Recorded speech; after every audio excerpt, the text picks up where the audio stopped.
back. I'm Kesha Martin, licensed professional counselor with Venus Springs. And if you have already liked some of our videos and have subscribed to the channel, thank you. You rock. If you haven't, now's your chance. Join our community. Like and subscribe. Join our community. We would love to have you. We want to have a lot of different people from a lot of different walks of life. Comment in the comment section. Follow us on Twitter, on Facebook, on LinkedIn. Visit our website. Anyways, moving on. I recently started a new video series about toxic relationships. And I decided that before I move on into a different topic related to toxic relationships, that I would do a part 2 to the first video. And I want to be as much as help as possible, so I thought I'd give it another go.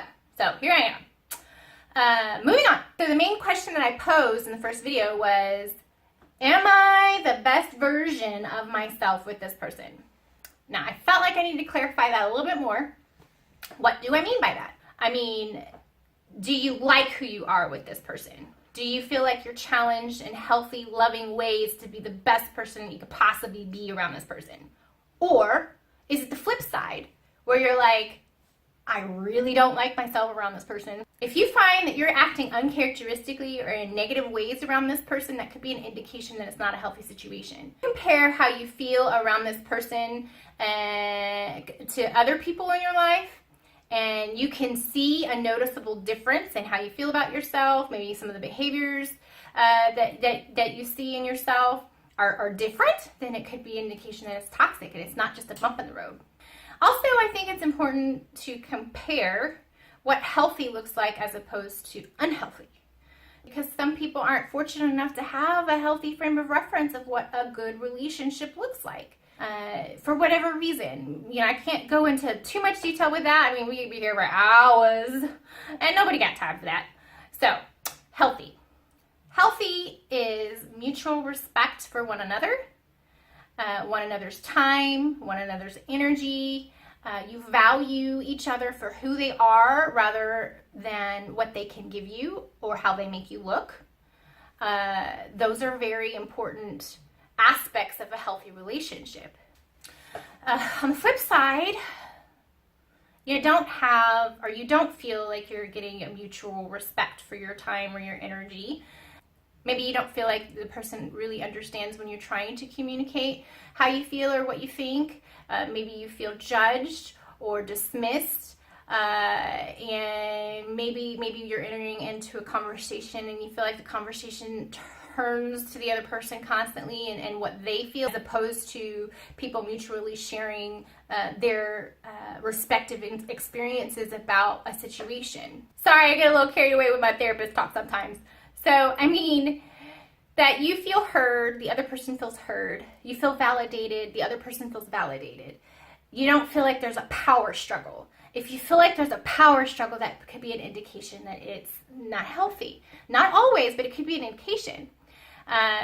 If you feel like you're constantly being criticized in an unhealthy way, meaning that you're feeling berated, you're feeling like someone's constantly coming at you with something that you've done that you haven't done right, or that you weren't meeting an expectation that wasn't articulated to you, that's another thing. Oftentimes in a toxic situation, there are these expectations that are being unmet because they're not articulated by that person, or they're just kind of ridiculous.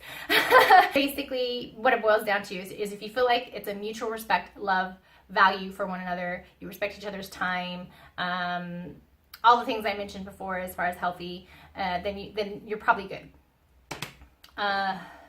It's also important to understand from both parties that you're not always going to be perfect, that you're human, you have your flaws, you've got things you got to work on, and so does that other person. But if it seems like you're the only one doing that work, then yeah, it's probably not a good sign. If you're reflecting on this video and the other videos and you're like, oh no, that sounds like me, what do I do? Well, fear not. You can always make a choice. You can choose to continue in this toxic dance and in this unhealthy behavior, or you can choose to remove yourself from it and surround yourself with people that do value and appreciate you and do encourage you to work on yourself in a healthy way. If you reviewed this video and the other video and you're still not sure, there's a lot of information out there, a lot of different articles about toxic relationships. You can read about them. Additionally, still not sure, another question you can ask yourself is, well, what would I want for my loved one in this situation? Like, if you can say that you wouldn't want them in that situation, then don't put yourself in that situation. If you've come to the realization that you are in a toxic situation and you want out and you're not sure how to go about it, please stay tuned to my other videos because I'm going to share with you some insights that might help you. Like and subscribe if you haven't already done so. And until next time, be well, be strong, and be love.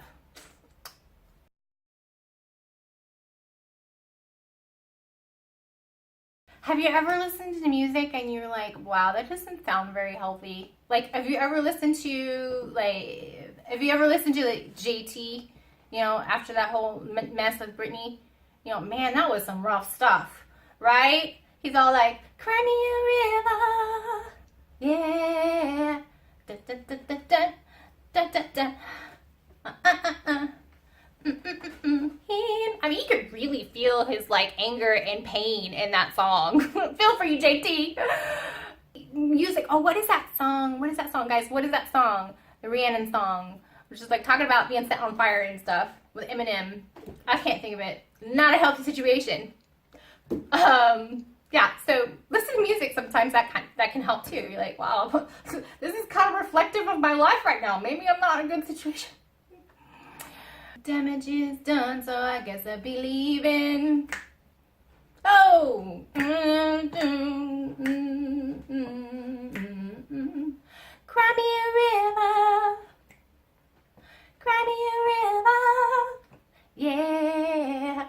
You don't have to say what you did. I already know. I found out from him.